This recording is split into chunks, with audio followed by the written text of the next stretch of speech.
Amo di ka panungutan tayo, minsan kilo-kilo di panungutan tayo. Realign your mindset.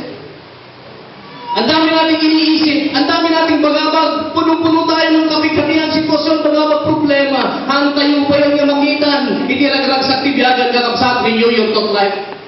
Renew your thought life. Magbago tayo ng isip, realign your mindset.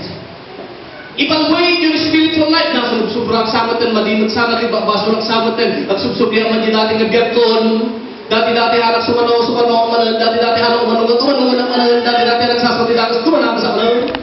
Dati-dati ngayon, na ano, mininuman manan.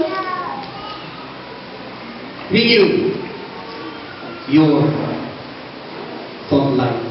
Evaluate mo kakabsa. No hamo kayang evaluate at pa-evaluate ka rin niya, pagaan ka, teksang ka.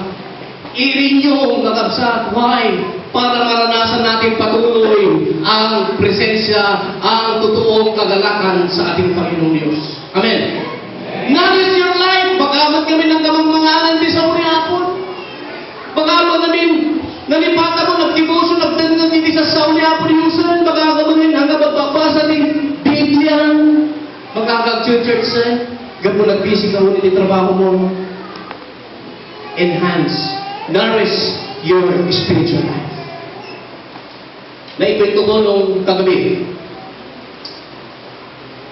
Alam niyo mga kapatid, with God, sabi natin, nothing is impossible. Tama?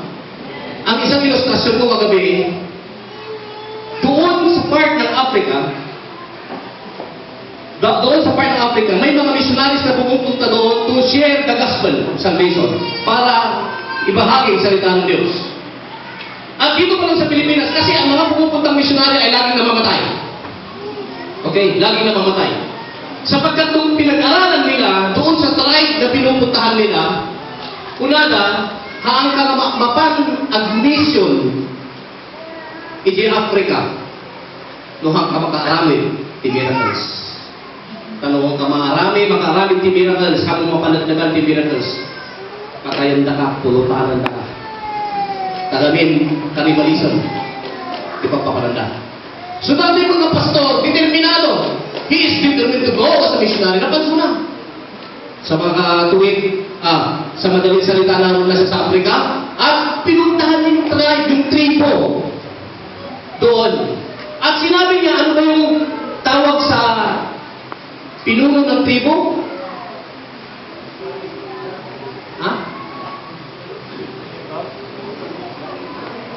Okay? So, kinausap niya, sinabi niya na ganito, nandito ako upang ibahagi ang salita ng Diyos. So, sabi ng pinuno sa tribo, susundin namin, pakinggan namin ang salita mo, ang mensahe na yan, kung makagagawa ka ng miracle, ng kababalaghan sa tribo namin. At kami ang gagawa ng pagsubok para sa iyo. Amo yung dingi magnadatibog ka. Nagatindog, ipagnaan. Hanga bugang, hanga muging, pinumuranda. Bato. Bato nga bugang. Nakakita kayo? Ha? Di nga tumurang na bato. Bato nga bugang. Bugang nga bato. Okay? So kung give me 3 days, nag-fasting and nag-pray, yung pastor.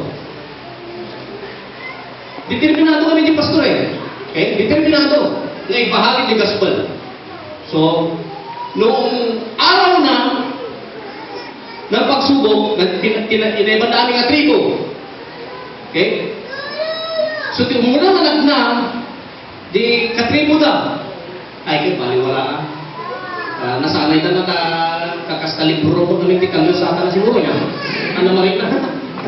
Cool. Pagbag na. Nakalamas siya. At yung pastor, ikaw, pastor, ginawa ng pastor, pumigil siya, nanalangin siya, at noong siya'y humakbang, alam niyo muna niyang naramdaman, lamig. Pangalawa, lamig. Pangatlo, lamig. Siyempre nga naman mas lamig. Alam ang lamig, init, kung nakakabit. Hanggang nakarating siya doon sa dulo. Namangha ang mga tribo at sabi ng pinuno, ang kanyang Diyos mula ngayon